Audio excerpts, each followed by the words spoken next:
Albatros. Diario de una peregrina. Tercera parte. Prólogo. Soy un albatros. No sé cómo llegué hasta aquí. Son azarosos los caminos de criaturas como yo. En ocasiones, cuando estaba en mi refugio, antes de suceder en el mundo, imaginé que era posible conocer el sentido de por qué sucede uno mutando de una a otra naturaleza. Pero el caso es que no puedo decir que esta forma que he ido tomando, luego de tantas penurias, sea una simple contingencia. Creo que, llegado a un punto, la criatura humana se repliega sobre las alas de un ángel imaginario. Busca el refugio en su sed, y muy dentro de su peregrinaje interior, retoma el camino de su verdad y encuentra finalmente ese punto donde converge la necesidad, el deseo y la recuperación. En mi caso, he vuelto por mis humanos naufragios a recuperar la imagen íntima que me refiera desde el símbolo y de mis alas he nacido. De mis lágrimas que humanas no pudieron hacer, porque los ojos de la humanidad están secos, y los senderos de la tierra también. Por eso he vuelto sobre mí, para reiniciar la historia desde mi esencia inaugural, la que desde siempre me he negado a aceptar, pues, queriendo ser humano, solo he logrado conferirme una máscara con distintos personajes, nunca completamente creíbles ni aceptables. He vagado por las circunstancias del ser, en un caminar torpe, renegando de mis alas, buscando en los que suponía mis semejantes un alivio a esta soledad.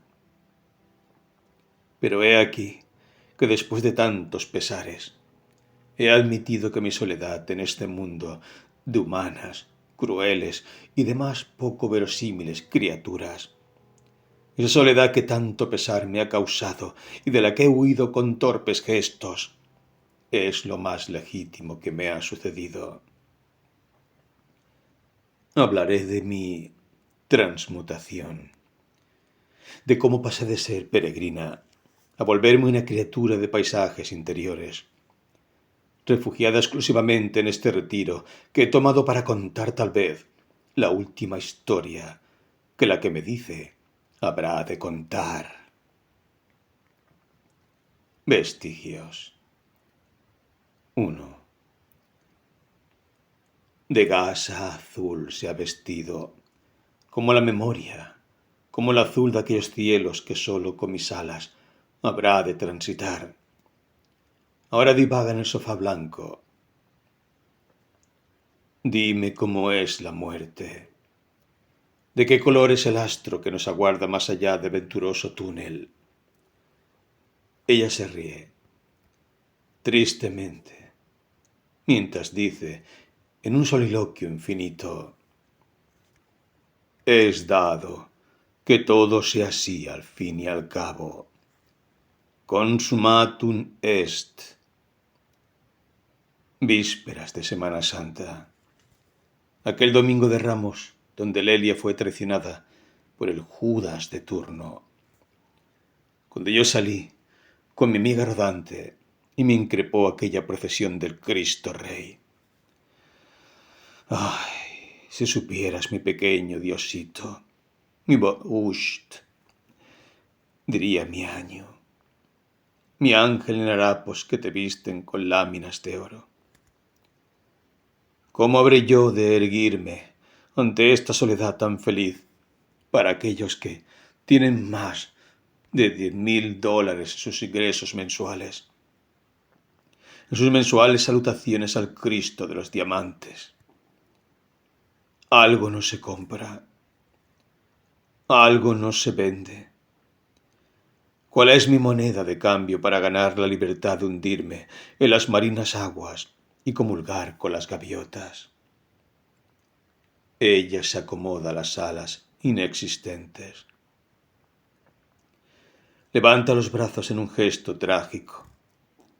Luego, nuevamente se echa a reír y se abraza los hombros. Una mujer crucificada a los años. Sí, demasiados. Ya no cautivará la escena de mi muerte. Vivir hambrienta, morirse joven y ser un cadáver precioso, decía Naomi Wolf. Oh no, ciertamente ya no podré cumplir con estos mandatos, a no ser que, en un ritual magnánimo, me maquillen, me embalsamen. Agrega con sarcasmo. Cirugía post-mortem. Cuánto pensamiento bizarro debemos esquivar para llevar al centro. Y por cierto, ¿cuál es el mío? He vivido en llamas. Ahora transito con un puñal de brumas que, según la hora, se clava más o menos especialmente en mi pecho. Soy una escena grotesca de la angustia de mi tiempo. Y sin embargo, como yo, soy mi tiempo. No soy más que la representación de este todo grotesco que es mi país, el mundo. Bueno, en verdad, qué poco sé y cuánto afirmo. Solo asegurar que mientras escribo, una sierra me aturde y los ocupas ocupan. Y 1.000.000 de veces ocupan todo, hasta ahogarme. Y ese todo se diluye en el aire. Lo verdadero es más volátil que lo banal. Un pesado territorio cenagoso nos convence de que nada vale, ni ha valido la pena. Se levanta y mira su pequeño altar. Karen, allí está tu carita a los pies de mi Jesús. Y yo, que en nada creo, le recé por tu alma y rezaré por la emigración pronto de la mía. Que abdique al fin este añoso cuerpo que se empeña en una juventud que le es ya tan ajena como los brotes primaverales a la hoja del viejo árbol que se desprende en su bella agonía vegetal entre el rojo y el amarillo. Ah, felices los que no sienten así, diría Rubén Darío. Repite quedamente el poema. Dichoso el árbol que es apenas sensitivo, y más la piedra dura, porque esa ya no siente. Pues no hay dolor más grande que el dolor de ser vivo, ni mayor pesadumbre que la vida consciente. Luego, va con paso cansino, se sirve un vaso de agua. Bendito dispenser, que nos entregas el agua como una fuente doméstica. Todo tan cómodo, tan al alcance, menos el sosiego. Agua para la que ya no tiene sed, y se muere de saber su hartazgo, de no estar ya sedienta de nada. Y sin embargo, estiras los brazos para alcanzar no sé qué utopía que flota en tu pequeño rectángulo de oxígeno. Así había empezado la historia de esa que soy y fui, la peregrina, la emigrante de las estaciones y las edades, la nunca referida por tiempo alguno, la paria del umbral, según dijera en cierto poema. Qué presagio fatal estos días. fragmentos de un tiempo que fue nervadura de un organismo que aún duele, hasta que logre yo, o tú, cortar su última fibra sensitiva. ¿Me dices que me hago la víctima? Siempre lo has dicho tú. El detractor de la razón de todas las emociones. Pues te diré que, efectivamente, me hago la víctima, porque soy la víctima, como lo son tantos, a los que la psicopatía globalizada acusa de victimarios, o simplemente de poco proclives a los mandatos que ha impuesto el imperio.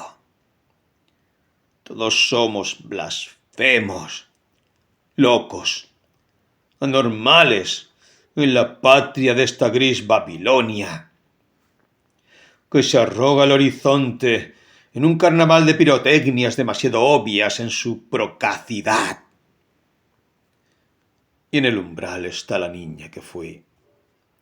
Es aquella que puedo vislumbrar en el principio del túnel. La contemplo mordiéndose los labios, conteniendo con rabia las lágrimas, después de que le han sacado su último lápiz de color de la cartuchera. Y aquellos pequeños fantoches, con cara de «yo no fui», se han ido sin que ella, la peregrina, que inicie su tránsito, pueda decir que le han robado. ¿Por qué?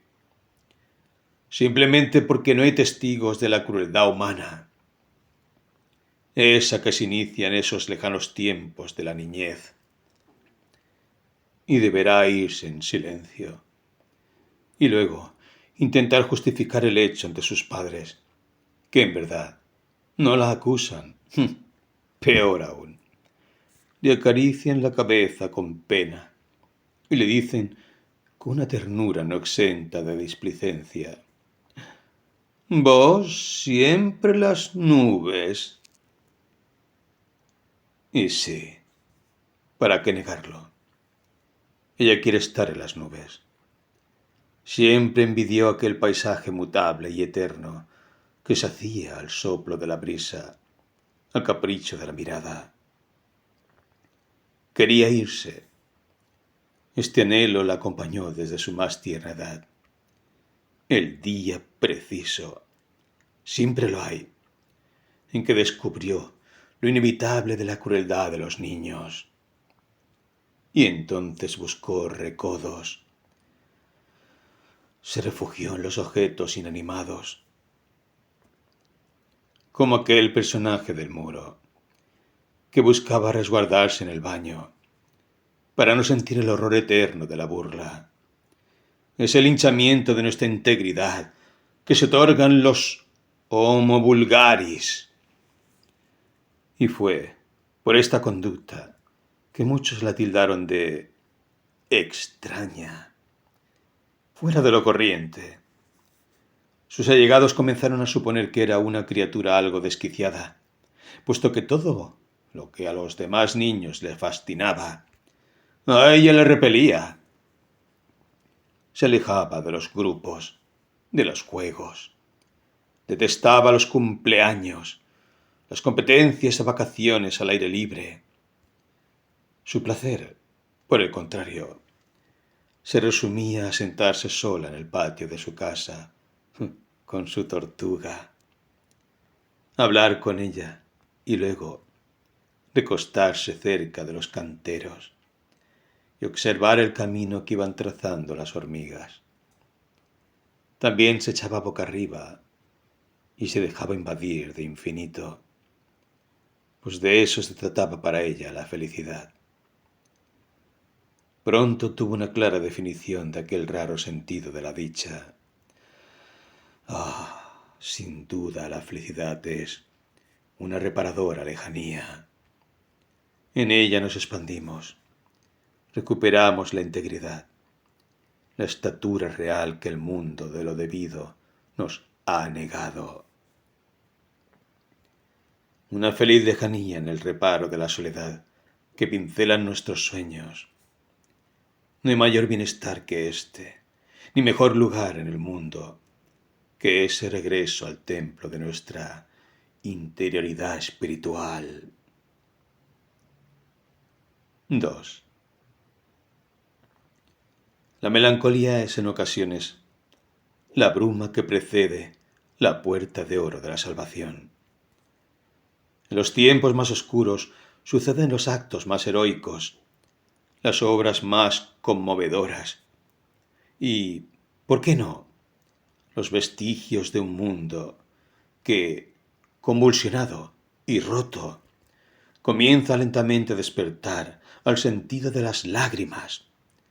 Esa revolución de las lágrimas, que será el ingreso a un texto que uno espera en alguna alma inmortal, desatarse como vendaval de nuevos ensueños, de rebeldías poéticas. De eso se trata, lo que más tarde podríamos llamar transmutación. Pero aún es temprano para hablar de ello. Antes deberemos presenciar el templo del derrumbe, las máscaras que siguen su itinerario, hasta que caigan todas en el estrépito de una predecible catástrofe. Todos sabemos hasta qué punto los itinerarios de la necedad velan el horizonte final que impulsan en sus actos. La guerra se ha vuelto un juego de ajedrez. La vida humana no vale en tanto. El que muere siempre es el otro.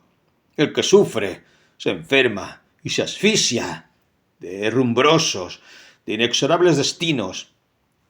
Es ese prójimo, ahora tan lejano, como resulta todo aquello de lo que se huye. Y de la muerte se huye matando. De la miseria se huye empobreciendo los pueblos. Del dolor se huye infligiendo tortura. Pero qué cansancio, estimado lector, este círculo de escritura que se devora a sí misma. El poema se muere en su luz impotente. El alfabeto de las emociones dista de acercarnos a un porvenir de actos concretos. Ella desea fervientemente no sentir, semejarse a aquel árbol apenas sensitivo. Pero, ¿cómo volver de la conciencia a la ignorancia? Aún más, si en ella hemos comprometido la totalidad de nuestras emociones. Tal vez sea por este motivo que el 24 de marzo no fue a la marcha. Cerró los postigos y dejó que la penumbra la envolviera. Dormir, morir, como decía Hamlet, ante la perplejidad de lo inexorable, y como cuando niña otra vez se sentía extraña aquella alegría del abrazo de los otros, pues, pasados ya 48 años desde el despertar en aquellas iniciales y casi deshabitadas rondas de escasos pañuelos blancos, todo se había banalizado, o tal vez no, pero en última instancia ya no era parte de aquello de lo que tan protagonista había sido en los inicios. Ella, defensora de la memoria, como Ana, su personaje, había deambulado en su más tierna adolescencia con aquellos papeles llenos de nombres de los recientemente secuestrados.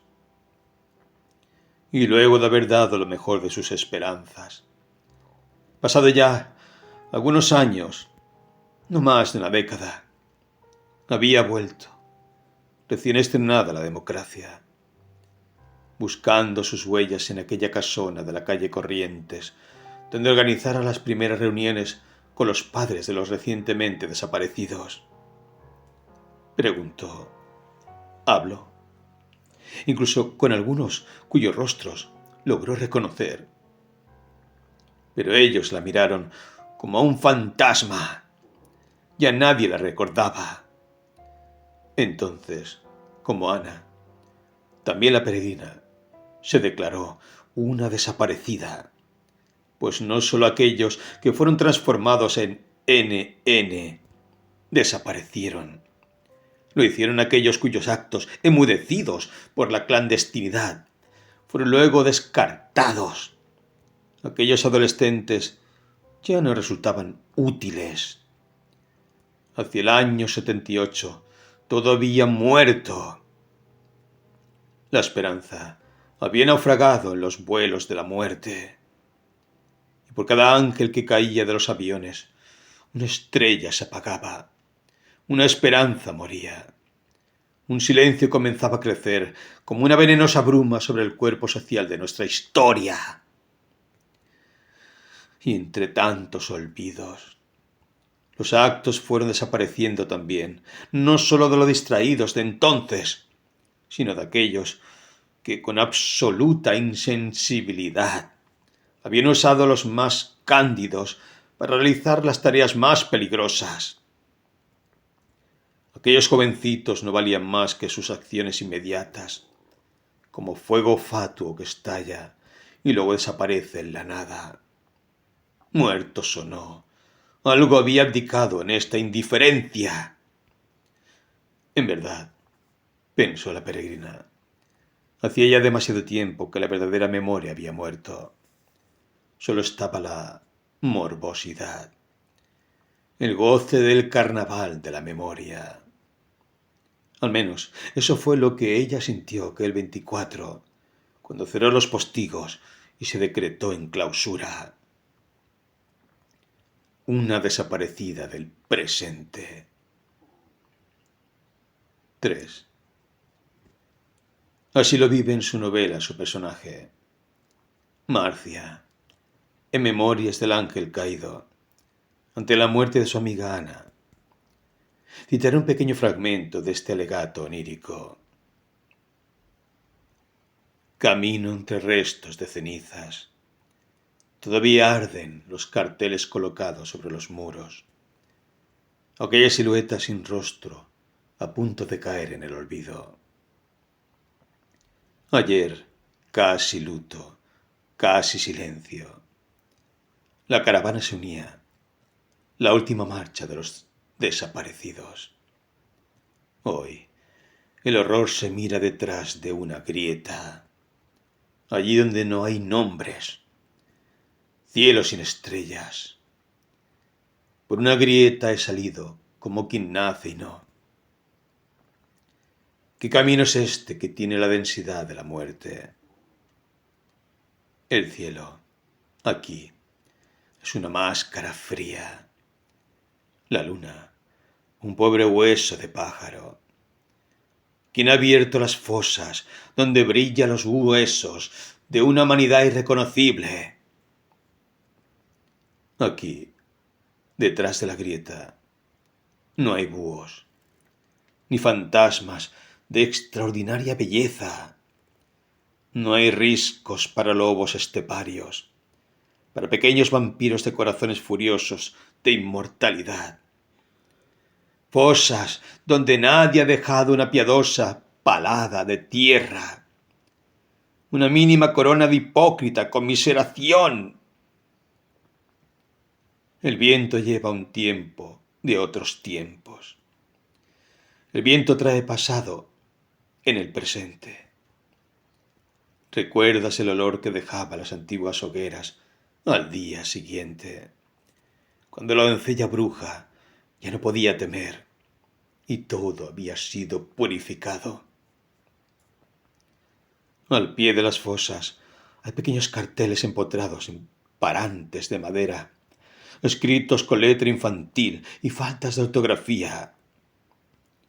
El Olimpo, el Vesubio, el motel, el refugio, la escuelita.